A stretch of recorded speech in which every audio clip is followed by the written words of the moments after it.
దేవుని పరిశుద్ధ నామానికి మహిమ కలుగునుగాక. వాక్యాన్ని ఆలకిస్తున్న మీ అందరికీ ప్రభు పేరిట నా నిండు వందనాలు తెలియచేస్తూ ఉన్నాను. మీరు ఈ ఛానల్ నూతనంగా చూస్తున్న వారైతే సబ్స్క్రైబ్ చేసుకోమని ప్రభు పేరిట మీకు నేను మనవి చేస్తూ ఉన్నాను. ఈరోజు ఒక వాక్యము ద్వారా మీ ముందుకు రావటానికి ఇష్టపడుతూ వచ్చాను.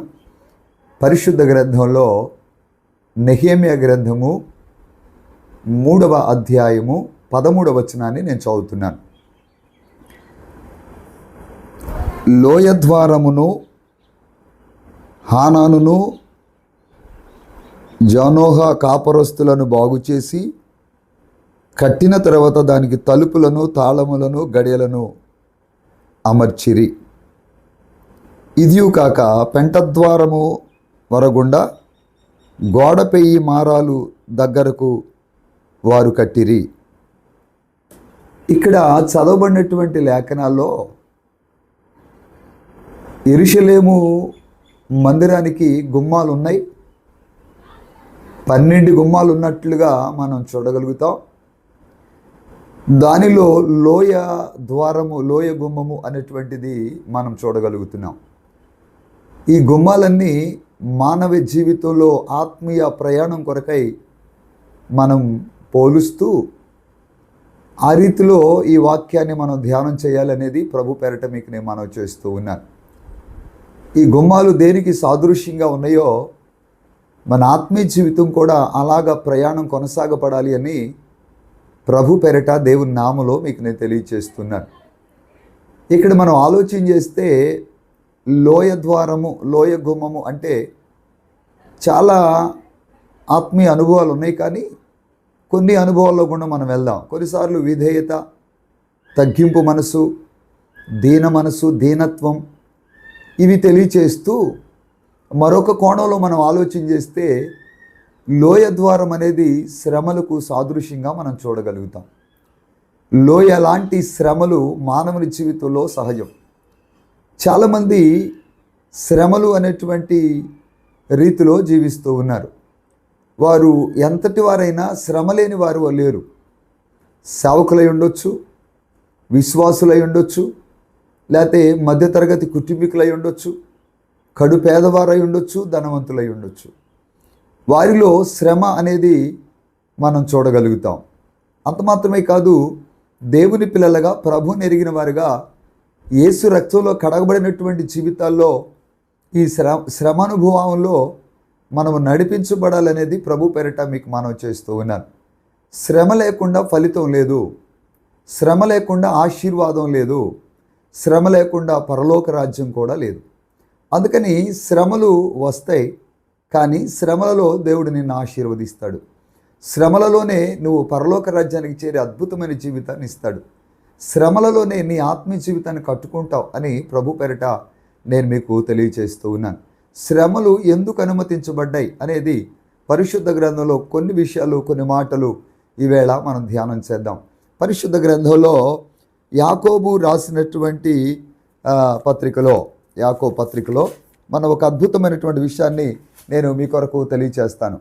యాకోబు రాసినటువంటి పత్రికలో మొదటి అధ్యాయంలో ఒక శ్రేష్టమైనటువంటి మాట మనం చూస్తాం. మొదటి అధ్యాయము, యాకోబు రాసినటువంటి పత్రిక మొదటి అధ్యాయము 1-2 విషయాలు, 1-2 మాటలు మనం చదువుతాం. నా సహోదరులారా, మీ విశ్వాసమునకు కలుగు పరీక్ష ఓర్పును పుట్టించునని ఎరిగి మీరు నానా విధములైన శోధనలో పడినప్పుడు అది మహా ఆనందమని ఎంచుకొనుడి. ఇక్కడ శ్రమలు ఎందుకు వస్తాయి అంటే, ఇక్కడ మనం ఆలోచన చేస్తున్నాం పరీక్ష కొరకై, పరీక్షించబడటానికి శ్రమలు వస్తున్నాయి. శ్రమలో మన జీవితాలు పరీక్షించబడటానికి దేవుడు తెలియచేస్తూ ఉన్నాడు. మన జీవితాల్లో పరీక్ష కొరకై శ్రమ వస్తుంది అని యాకోబు తెలియచేస్తున్నాడు. మరి నీకు వస్తున్న శ్రమ దేని కొరకో తెలుసా? పరీక్షించుకుట కొరకై అని ప్రభు పేరట నేను తెలియచేస్తున్నాను. ఆ శ్రమలలో నీ విశ్వాసాన్ని పరీక్షించుకో, అది ఓర్పును పుట్టిస్తుందని ఎరుగు. శ్రమలో భయపడద్దు, బాధపడద్దు, అది పరీక్ష కొరకే వచ్చింది అని ప్రభు తెలియచేస్తూ ఉన్నాడు. ఒకవేళ శ్రమలో నువ్వు ఎంతవరకు నిలబడగలుగుతావో అనేది పరీక్ష అనేది ప్రభు పెరట నేను మీకు తెలియచేస్తూ ఉన్నాను. అందుకని మొదటి మాట మనం ధ్యానం చేస్తూ ఉన్నప్పుడు ఎందుకు శ్రమ వస్తూ ఉందంటే నీ ఆత్మీయ జీవితం పరీక్ష కొరకని ప్రభు పెరట నేను మీకు మనవి చేస్తూ ఉన్నాను. రెండో విషయాన్ని మనం ఆలోచన చేస్తే కొరింథీయులకు రాసినటువంటి 2వ పత్రికలో పరిశుద్ధాత్మ దేవుడు ఇలా చెప్తున్నాడు. 2వ పత్రికలో 12వ అధ్యాయంలో 2వ పత్రిక 12వ అధ్యాయము 7వ వచనం నుంచి కొన్ని మాటలు మనం చూడగలుగుతాం. 7 నుంచి మనం చూస్తున్నాం. నాకు కలిగిన ప్రత్యక్షత బహు విశేషముగా ఉన్నందున నేను అత్యధికముగా హెచ్చిపోకుండా నిమిత్తం నాకు శరీరంలో ఒక ముళ్ళు నేను అత్యధికముగా హెచ్చించిపోకుండా నిమిత్తం నన్ను నలగొట్టుటకు సాతాను యొక్క దూతగా ఉంచబడును. అంటే రెండో శ్రమ ఎందుకు వస్తుంది? పౌలు అంటాడు నేను హెచ్చించబడకుండా అతిశయపడకుండానట్లుగా. ఒకవేళ శ్రమ లేదనుకో ఇక నాతో తోడు లేరంటావు. శ్రమ లేదనుకో హెచ్చించబడినటువంటి జీవితం. అందుకని నిన్ను తగ్గించటానికి లేకపోతే నీ ఆత్మీయ జీవితాన్ని బలపరచటానికి లేకపోతే నువ్వు ఇంకా ఆత్మీయంగా దీవెన పొందటానికి దేవుడు ఒకవేళ అలాంటి శ్రమను అనుమతించవచ్చు. నిజమే, శ్రమ లేకపోతే ఇంకా మనల్ని పట్టుకునే వాళ్ళు ఎవరు లేరనమాట. శ్రమ లేకపోతే ఎవరిని లెక్క చేయం. శ్రమ లేకపోతే ఎవరిని లెక్క చేసేటువంటి జీవితం కూడా మనలో ఉండదు. అందుకని నువ్వు హెచ్చిపోకుండానట్లుగా శ్రమలు వస్తున్నాయి, జాగ్రత్త. దానికోసం నువ్వు భయపడమాకు. ఎందుకంటే పౌలు తన జీవితంలో హెచ్చించబడకుండానట్లుగా తన శరీరంలో ఒక ముళ్ళుంది, అది నాకు శ్రమగా ఉంది, నేను హెచ్చిపోకుండానట్లుగా దేవుడే సిద్ధపరిచాడేమో అన్నట్లుగా పౌలు తన భావాన్ని తెలియచేస్తూ ఉన్నాడు. అందుకని శ్రమల ద్వారా హెచ్చింపబడకుండానట్లుగా శ్రమలు నీకు అనుమతించబడతా ఉన్నాయని దేవుని నామములో ప్రభు పెరట నేను మీకు తెలియచేస్తూ ఉన్నాను. మరొక ఆలోచన మనం చేస్తే పేతురు రాసినటువంటి మొదటి పత్రిక 4వ అధ్యాయంలో పేతురు రాసినటువంటి మొదటి పత్రిక 4వ అధ్యాయంలో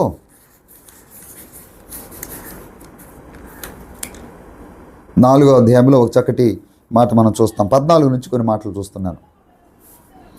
క్రీస్తు నామము నిమిత్తం మీరు నిందల పైన మహిమ స్వరూపైన ఆత్మ అనగా దేవుని ఆత్మ మీ మీద నిల్చున్నాడు కనుక మీరు ధన్యులు. మీలో ఎవడను నరహంతకుడుగా కానీ దొంగగా కానీ దుర్మార్గుడు కానీ పరుల జోలికి పోవాడు కానీ బాధ పెట్టువానికి తగదు. ఎవడైనాను క్రైస్తవుడైనందుకు బాధ అనుభవించిన ఎడ్ల అతడు సిగ్గుపడక ఆ పేరును బట్టే దేవునికి మహిమను తేవలెను. క్రైస్తవుడు అనేందుకు బాధపడకూడదు. చాలామంది అంటారు, నేను ప్రార్థనకు వచ్చిన తర్వాత క్రైస్తవుడిగా పుట్టిన తర్వాత ఎన్ని బాధలు అనుభవిస్తున్నానో, ప్రార్థనకి వెళ్ళకపోతే ఈ బాధలు ఉండేవి కాదేమో అనేవాళ్ళు చాలామంది ఉంటారు. నేను ఫలానా వ్యక్తి ఆ ఇంట్లో పుడితే బాగుండేమో అనేటువంటి ఆలోచన. నువ్వు క్రైస్తవుడిగా పుట్టినందుకు బాధపడకూడదట బైబిల్ చెబుతుంది. అక్కడ చెప్తున్నాడు, నువ్వు క్రైస్తవుడిగా పుట్టినందుకు సిగ్గుపడక ఆ పేరును బట్టే దేవునికి మహిమను తీసుకురావాలి. క్రైస్తవుడు అనేటువంటి పేరును బట్టే ప్రభుకు మహిమ రావాలి. సిగ్గుపడద్దు, బాధపడద్దు, నా జీవితం ఇలా అయిపోయిందే, నా బ్రతికెలా అయిపోయిందే అనేటువంటి ఆలోచన నీకు రావటానికి వీల్లేదు. ఎందుకంటే దేవుడు అలాంటి శ్రమను అనుమతిస్తున్నాడు. దాన్ని బట్టి దేవునికి మహిమను నువ్వు తేవాలి అని ప్రభు పెరట దేవుని నామములో నేను మీకు తెలియచేస్తూ ఉన్నాను. ఒకవేళ ఇన్ని శ్రమలలో నీ జీవితం ప్రయాణం చేస్తూ ఉంటే శ్రమలో దేవుడు నిన్ను వదిలిపెడతాడా? దేవుడు నిన్ను విడిచిపెడతాడు అనుకుంటున్నావా? ఎన్ని శ్రమలు నీ మీద అనుమతించినా దేవుడు నిన్ను విడిచిపెట్టేవాడు కాదు. అందుకని యోసేపుకి ఎన్ని శ్రమలు వచ్చాయి, ఎన్నిసార్లు చెరసాలలో వేయబడ్డారు, అన్నదమ్ములు కొట్టి గుంటలో వేశారు. చెరసాలలో ఉన్నవాడు, గుంటలో పడి ఉన్నవాడు, అన్నల చేత ద్వేషించబడినవాడు, ఎన్నో శ్రమలు అనుమతించినటువంటి వాడు. ఆ శ్రమలలో యోసేపు భయపడలేదు. యోసేపుకు దేవుడు తోడుగా ఉన్నాడు కాబట్టి యోసేపును దేవుడు అత్యధికముగా ఆశీర్వదించాడు. నీకు కూడా తోడుగా ఉంటాడు శ్రమలో. నువ్వు భయపడుతున్నావేమో నీ కుటుంబ జీవితాన్ని బట్టి, నీ కుటుంబంలో కలుగుతున్న ప్రతికూలతను బట్టి. ఒకవేళ నీ జీవితంలో బాధపడుతున్నావా, ఏడుస్తున్నావా, దుఃఖపడుతున్నావా, ప్రభు చెప్తాడు భయపడదు, శ్రమలలో కూడా నీకు తోడుగా ఉంటాను. 23వ కీర్తనలో ఒక శ్రేష్టమైన మాట మనం చూడగలుగుతాం. 23 కీర్తనలో ఒక మాట మనం చూస్తాం. 23 కీర్తన 4. గాఢాంధకారపు లోయలో నేను సంచరించనను, ఏ అపాయమునకు భయపడను. నీవు నాకు తోడయుందువు, నీ దుడ్డుగరయు నీ దండమును నన్ను ఆదరించును. శ్రమలో దేవుడు ఎలా ఉన్నాడు? గాఢాంధకారపు లోయ. ఇందాక లోయ కూడా చూసాం కదా. ఈ లోయ గాఢాంధకారపు జీవితం. ఎన్నో శ్రమలు, ఎన్నో అపాయాలు, ఎన్నో ప్రతికూలతలు, ఎన్నో నిందలు, ఎన్నో అవమానాలు. వీటన్నిటిలోనట భయపడకు, దేవుడు మనకు తోడుగా ఉన్నాడు. ఇంకొక మాట చెప్తాడు, నీ దుడ్డుగరయు నీ దండము నన్ను ఆదరిస్తాయి. అందుకని శ్రమ వచ్చిందని కృంగిపోతున్నావా? శ్రమ వచ్చిందని బాధపడుతున్నావా? శ్రమ వచ్చిందని నీ జీవితంలో వేదనకరమైన స్థితిలో ఉన్నావా? బైబిల్ చెప్తుంది, భయపడకు, శ్రమలో దేవుడు నీకు తోడుగా ఉన్నాడు. ఎన్ని శ్రమలు నీ మీద ఏలుబడి చేస్తున్నా, ఎన్ని శ్రమలు నీ జీవితంలో నిన్ను ఇబ్బంది పెడుతున్నా, దేవుడు నీకు తోడుగా ఉండి దావీదును నడిపించినవాడు, దావీదుకు తోడుగా ఉండి బలపరిచినవాడు, నీకు తోడుగా ఉండి నిన్ను బలపరచాలని ఆశపడుతున్నాడు. వాక్యం వింటున్న వారులారా, ఈ లోయ ద్వారం చూపిస్తున్నటువంటి అనుభవం ఏంటంటే శ్రమలు. ఎన్ని శ్రమలు నీ మీద ఏలుబడి చేస్తున్నా దేవుడు మాత్రం నీకు తోడుగా ఉన్నాడు. దేవుడిని నిడిచిపెట్టేవాడు కాదు. ఈ దినం వరకు నిన్ను నీ కుటుంబాన్ని పోషించాడు. ఈ దినం వరకు నిన్ను నీ కుటుంబాన్ని బ్రతికించాడు, అవసరాలు తీర్చాడు, అక్కర్లు తీర్చాడు. శ్రమలను ఎన్ని నీ మీద ఏలుబడి చేస్తున్నా నిన్ను విడిచిపెట్టలేదు. ధైర్యంగా ఇంకా విశ్వాసంతో ప్రభు సన్నిధిలో ముందుకు సాగు. నీ శ్రమలన్నిటిని కొట్టివేసి దేవుడు నీకు తోడుగా ఉండి నిన్ను ఆశీర్వదిస్తాడు. అట్టి కృప దేవుడు నీకు అనుగ్రహించునుగాక. ఆమేన్. కళ్ళు మూసుకునండి, మీకోసం ప్రార్థన చేస్తాను. పరిశుద్ధ తండ్రి, మీకు వందనాలు. ఈ నెహెమ్యా గ్రంథములో ద్వారాలను గురించినటువంటి వివరణ మాకు అందిస్తుండగా లోయ ద్వారం గురించి కొన్ని మాటలు మేము ధ్యానం చేస్తూ వచ్చాం ప్రభా.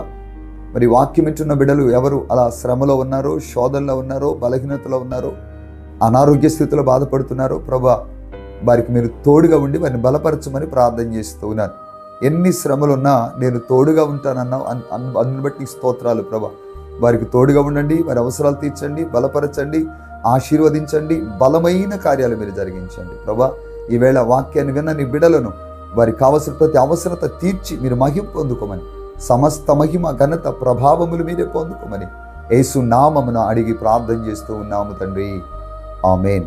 ఇప్పుడు తండ్రి ప్రేమ, కుమారుని కృప, పరిశుద్ధాత్మ సన్నిధి సహవాసము ప్రత్యేకంగా వాక్యమైనటువంటి బిడ్డలకును ప్రార్థనలు ఏకీభవించిన బిడ్డలకు సదా తోడే నడిపించి దీవించి ఆశీర్వదించునుగాక. ఆమేన్. మీ అందరికి మరొకసారి నా నిండు వందనాలు తెలియజేస్తూ ఉన్నాను. దేవుడు మీ కుటుంబాన్ని దీవించి ఆశీర్వదించునుగాక. ఆమేన్.